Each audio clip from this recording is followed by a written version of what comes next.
What is up, guys? Welcome to the Pawd Slama Jama YouTube channel. We're about to discuss the Tramon Mark news over the weekend that he not only is going to be going through the NBA draft process, but he's also going to enter the transfer portal, which means his days as a Houston Cougar are over. We'll discuss that. But first, I'd like to remind everybody to go down and hit the subscribe button if you haven't done so already. We're still on the road to 1,000 subs, and we're so close to the goal. So really help us out and do us a favor by going down there and hitting subscribe. It takes 3 seconds. It'll really help us out while you're down there. Make sure you give a like to this video because again, it helps us out, it supports us, and we're on the road to 1,000. We'll get into it in regards to the Tramon Mark news coming right up.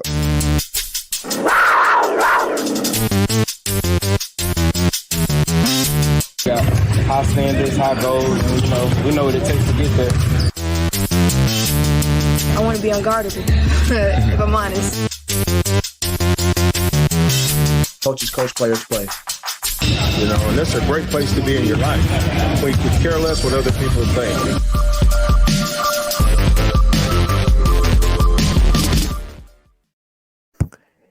Hey, Jan, how you doing, sir? All is well. All is well. How about yourself? I'm doing good. So let's get right into it. Obviously, like I mentioned at the top of the show, the big news over the weekend that kind of overshadowed the Final Four Saturday here when it relates to the Houston Cougars was a decision by Tramon Mark to, again, not only go through the draft process, but also enter the transfer portal. I want to read out his statement that he tweeted out on Saturday afternoon, and I quote, "After careful consideration, I have decided to enter my name in the 2023 NBA draft while also maintaining my college eligibility and entering the portal. I want to thank everyone who has supported me along the way, particularly my family, coaches, teammates, and fans. Without all of you, I would not be where I am today. I'm excited for the next steps of my journey. I will continue to work to be the best person I can, both on and off the court. Graciously, Tramon Mark," end quote. Now, the Houston Cougars did offer a statement probably about an hour or two after Tramon Mark's initial tweet. In it, Kelvin Sampson, the head coach for the Houston Cougars, was quoted, and I'm going to read that statement real quickly, and I quote, "Houston basketball thanks Tramon for all his contributions to our program during the last 3 seasons. We wish him and his family all the best in the future." So right away, we discussed it last week, Dayon, about the potential of both Jamal Shead and Tramon Mark going through the NBA draft process. That wasn't the surprising news. We also touched on potentially, we looked at all the guards that the team's going to have. We alluded it. I mean, we both felt that there was going to be some type of movement when it comes to the guards. I don't think either of us expected it to be Tramon Mark. I agree 100%. It definitely caught me by surprise. And as I thought about it, I just think there's different layers that we have to consider versus just from a player's perspective. And so, but like you, I was very, very surprised, very shocked. And I just started to think about, from a coach's perspective, from a player's perspective, from a program, from a culture perspective, what could prompt Tramon Mark to enter the transfer portal? And so as I thought about it, analyzed from what I saw, from the way he was coached during the games, from an outside perspective, from what I saw. And it of course, and I preface this by saying you coach every player differently. Coach Sampson's referenced that, and you definitely coach every player's different. But just starting with Tramon's perspective, I think that maybe, this is just my opinion, maybe he feels underutilized. Maybe he isn't happy with the way that he was utilized this season. But with that being said, in my opinion, on the outside, just strictly from what I saw on the court, he embraced his role. He came out and played his hardest in every single. So I heard you guys say there was kind of 2 months in advance and kind of hinting at maybe this is kind of played in regards to his mental, him not being all the way in which I didn't see that. There was not one game where you would think, with him having the decision, maybe that he's going to leave the program, that affected his play or the team's play. And I disagree with that wholeheartedly. I didn't see that. And so if you would have told me that in an Auburn game, I would have been like, I didn't see that.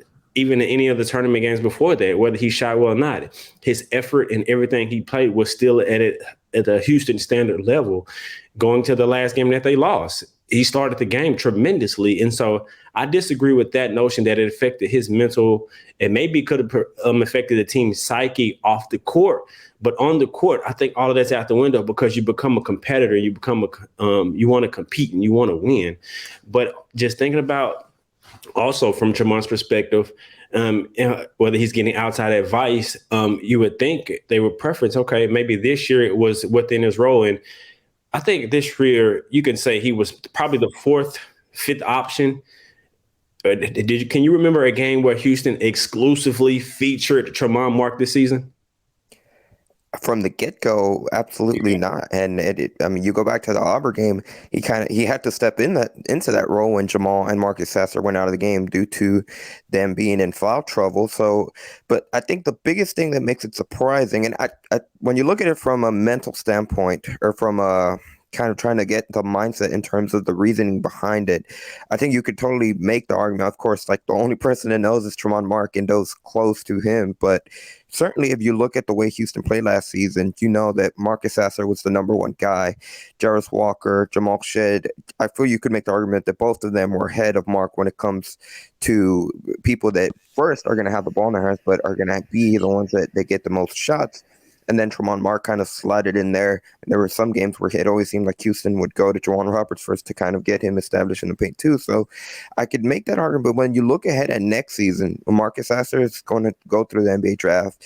Jarvis Walker's not coming back as well. He's also going to go through the NBA draft. What makes it, puzzling might not be the right word, but what makes it more shocking is that you would expect that certainly it would be he and Shed that would be the 1 and 2 options going into next season, which I think that's the more part that makes it a little bit shocking if you look at the reasoning behind it. And I definitely agree with that. And that's what we would think. But as we preference that, we also have to think the feedback that he's receiving from the coaching staff. Are they telling him you're going to be one of the players that we focus our offense around next year, being that the strengths of the way he played the game, maybe they're not doing that to him. We don't know. And so we can only speculate, but just putting myself in his shoes and realizing what could be in the future, maybe he's not getting that acknowledgement or that assurance that he's going to be a focal point in the offense going forward. But going back to why I asked you that question in regards to this season and not having him a focal point on the offense, I would be unhappy with my role too, especially with, how he can produce and I also want to say, of course, players earn the right to have the green light. Marcus definitely earned it. Jamal definitely earned it.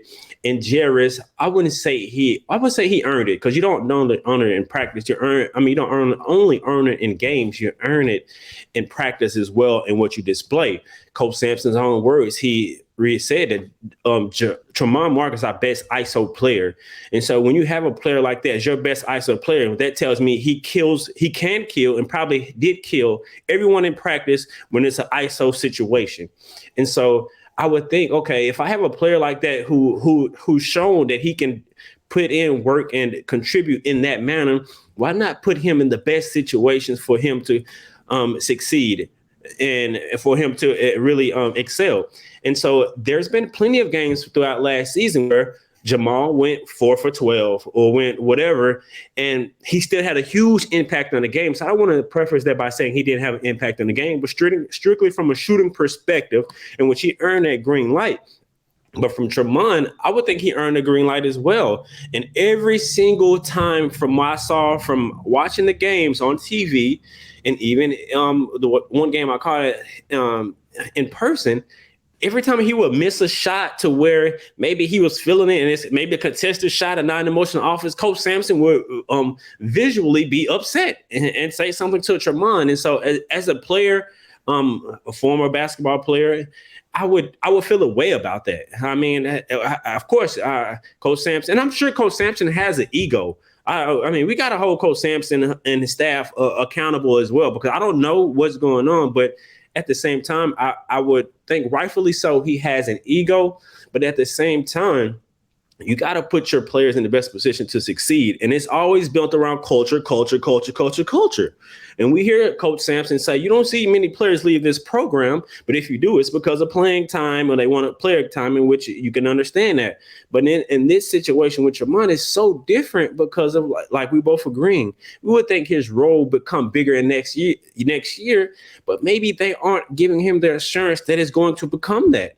And so if it's not going to become that, you can't give me assurance that I'm going to do that, then why stay here? And that goes against the culture that they say all the time. We develop our players, we empower our players, we want them to continue. So I'm torn between it too. Is it Tramon getting that advice in which, I mean, any people in their right mind can say, no, Tramon, stick it out. Like, you see what the proof is in the pudding. Houston develops, they're going to, but then at the same time, okay, I can see that, but then at the same time, it has to be something on the other end with the relationship with the coaching staff and him not giving him the assurance that he's going to be more of a focal point going forward.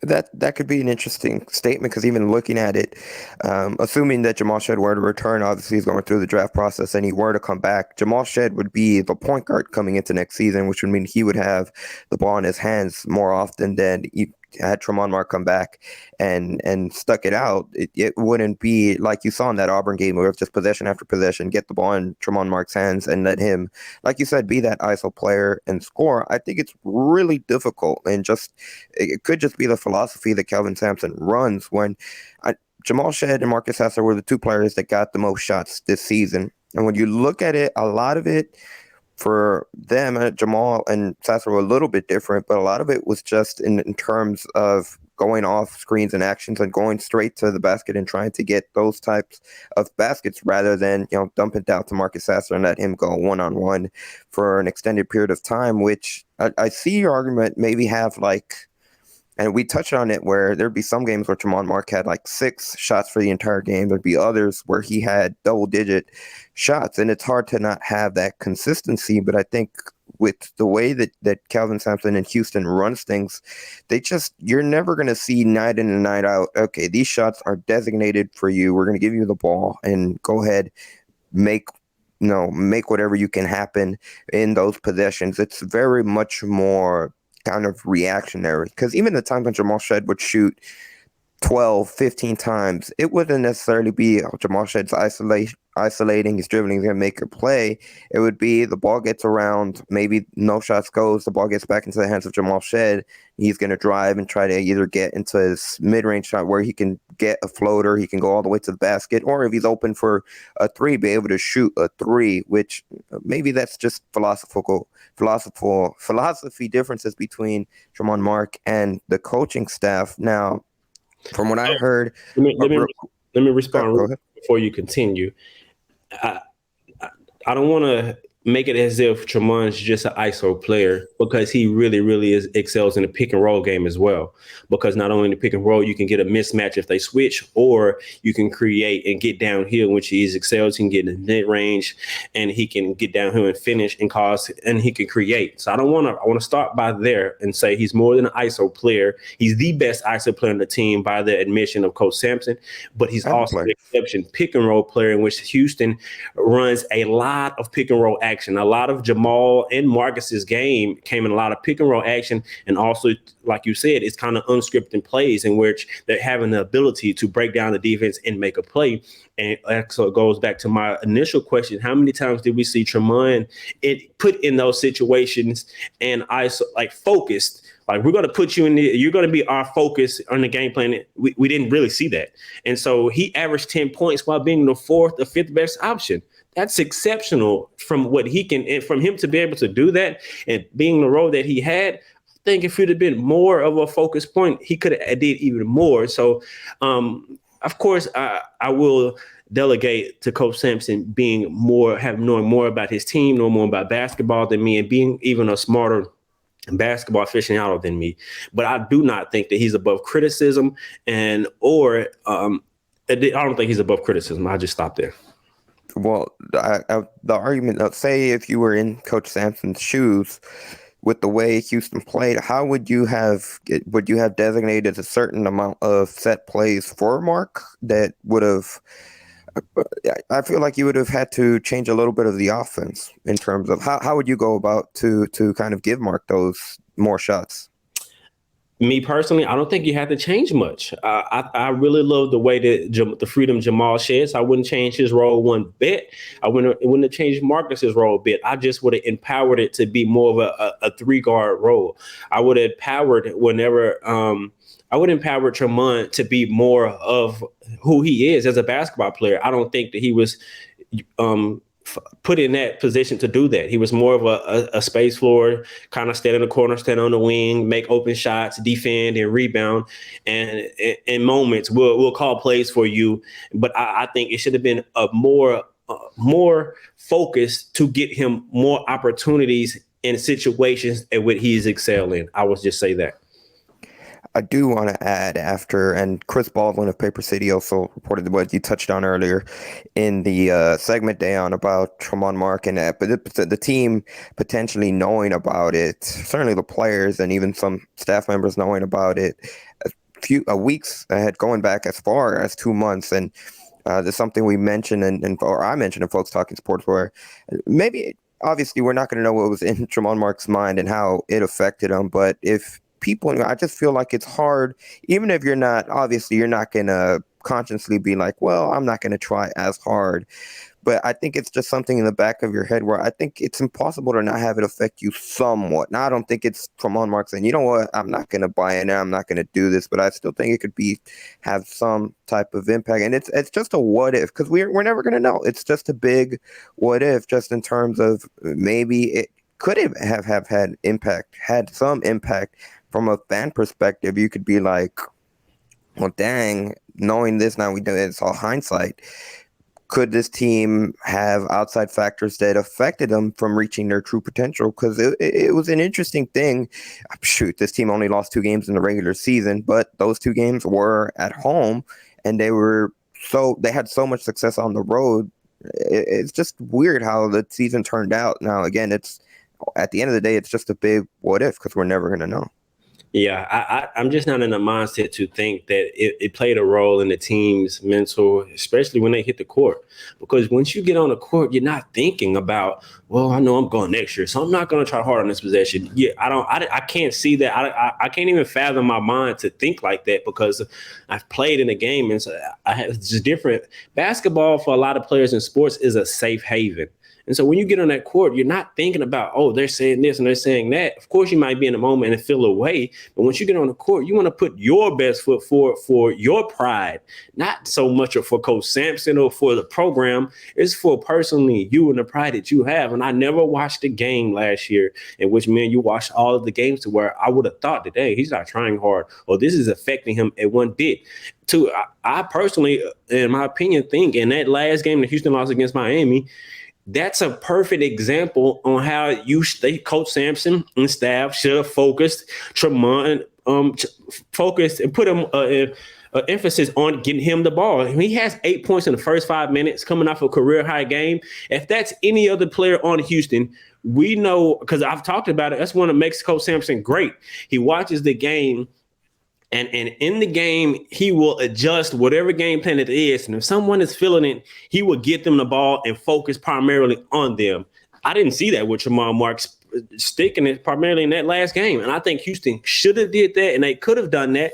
It maybe could have hurt the outcome. I mean, could have helped the outcome of the game because they could have slowed the game down, in which Miami excelled in transition. It could have slowed the game. It's just different things that could have happened. We won't know, but I'm just thinking it from Tramon's perspective, in which if I'm him, I can understand not being happy with how I was utilized. And then going forward, I don't think he's gotten the reassurance that he should have gotten or would have liked to get going forward because of just, rightfully thinking, like, why would you leave the program if next year all the elements that we talked about in which we would think his role would be even bigger? And so it just doesn't make sense. It has to be a relationship broken, something along the lines where he isn't getting that assurance.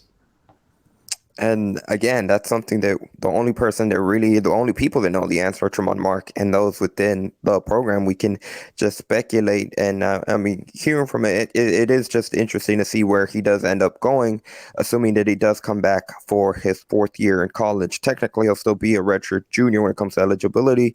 If he chooses to come back, obviously, Houston's going to be going into Big 12. It'll be interesting to see what team Mark ultimately decides to go to if he does come back to college. But from a Houston perspective, that means that we already assumed that they were probably going to be active in the transfer portal. It's going to be interesting to see who they can come in here and bring into.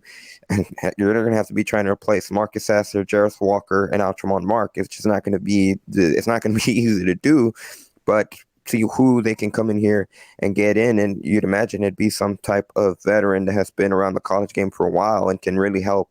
Again, going back to the roster that we kind of looked at last week, it's going to be a lot of youth and an experience because, and I touched on this yesterday on the Folks Talking Sports show, when you talk about contributors that played consistent minutes for Houston this past season, and this is assuming Jamal Shead comes back, it's really just Jamal Shead, Jawan Roberts, and Emmanuel Sharp. Now, I know Javier Francis and Terrence Arsenault got minutes scattered throughout the season, but those three are kind of like the core rotational players that game in and game out, they had a set role, which, again, it's going to be an adjustment period, and they're going to be making that transition into the Big 12. Dan, I'll let you have any final remarks, whether it be about Tramon Mark or kind of looking ahead as we close things out here for today's segment of Pawd Slama Jama.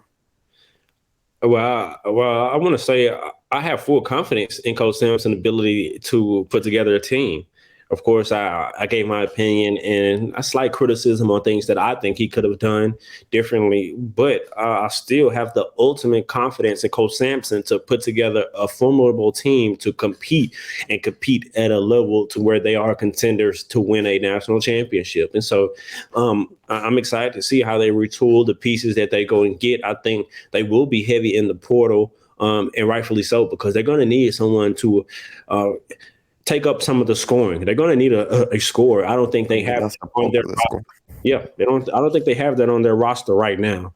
And so I'm definitely I'm in full confidence in Coach Sampson's ability to put together a team. That's the least of my worries. That's the least of my worries. Whoever he goes to get to the portal, I think it would be the right players because he's great in identifying. Him and this staff is great in identifying talent and not putting together a team. And we're going to put an end to it right there. If you're watching on the YouTube channel, we'd like to hear from you. What do you guys think about Tramon Mark's decision to not only go through the NBA draft process, but also enter the transfer portal? And you assume that, you don't assume his days as a Houston Cougar over the team put out a statement, but what kind of factors, from y'all's opinion, we'd like to hear your thoughts on this whole situation and maybe potential fits for Tramon Mark, wherever his next destination could be. Yeah, go ahead. Also, with that statement, it didn't look as if Houston would welcome him back. That's why when I say that, some of the things that I've said, it has to be something along their relationship has to be broken because it was such a dry quote. It wasn't. And then you see players in the portal in which teams are actively try to recruit them to bring them back. And so I don't know if it's a pride factor or if it's a broken. I don't know, but you would think Houston will still welcome him back, especially with what he has done with the program and his upside and what he can do in the future, especially going forward. Well, I think going back to it, I mean that just go like this is something that it wasn't a surprise within the program. It was a surprise to us and certainly to fans that didn't expect it. But again, this is something that the players and the coaching staff knew ahead of time that Tramon Mark was going to be transferring out of the program. So they had the statement prepared. It's interesting that you mentioned. I'm trying to go back to 21 when Caleb Mills transferred out to see if they put a press release when he transferred. I can't find it. So I don't remember if Kelvin had a quote, if they had like an official news release. I'm guessing they didn't because I'm going back to the archives and I can't find anything on it. So, I mean, just giving a statement, it's different. I don't think that Tramon Mark relationship with Kelvin Sampson, the coaching staff, is to the point where Caleb Mills was when he left. I think what I've heard too, just in terms of mutual might not be the right word, but I think there's that mutual respect that, okay, this is what Tramon Mark believes is best. They wished him the best. Like, even though I agree, it is a very dry statement. It's nothing that's flashy, but I think the reasoning behind that is because they knew that, I mean, that's where Tramon Mark's head was at. He's not going to be returning to the program.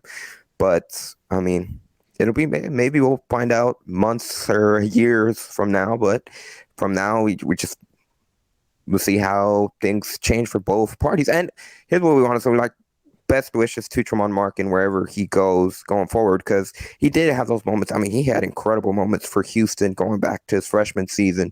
And if it wasn't for Tramon Mark, the team would not have made it to the Final Four back in 2021. So, in going back to that season, the way he beat Memphis to end the regular season, he had high moments throughout his time with the program. It was unfortunate that last season for him got cut short due to the injury. But, from our perspective, best of luck to him. He was an amazing player. He's going to continue to be an amazing player wherever he goes. And, I mean, all we can see how both sides go from here on out. I really hope he goes to a big time program, really in the Big 12, so he can see Houston. That would be amazing. I hope he comes and gives Houston fits, but I hope Houston wins the game. There's different programs in my mind. I think who can really, really utilize him and really put him in a great position, like Baylor. Just look at what Baylor's losing. I think he can come in and impact them. I'm hearing Kansas may be interested in him. So, Kansas State, there's different programs I think he can go to and really, really shine. So I'm a huge Tramon Mark fan first, as well as Houston. And so Houston kid, you just hear culture, and what Houston does. This, in my opinion, it doesn't fit the mold of that. It doesn't. And I'm not going to put it on Tramon Mark and the people around him. Both sides, I'm sure, are playing a part in this. And I do think that wherever Tramon Mark goes, if he does indeed choose to come back to college, it'll be a big program. It'll be some Power 5. If it is another Big 12, that would be from a storyline perspective, that would be amazing, because obviously Houston would get to see him at least once next season. Miller Mills team up somewhere in the Big 12 or somewhere and both play against Houston together. I mean, that'd be amazing from that standpoint. But that's gonna do it for today's episode. If you haven't done so already, please remind everybody, if you're not a subscriber, go ahead and do that to help us out. And of course, give this video a like. Dayon, I'll toss it over to you as always for the final word. We thank you for supporting us throughout our entire journey with Pawd Slama Jama and Let's Race Cougs. As always, go Cougs.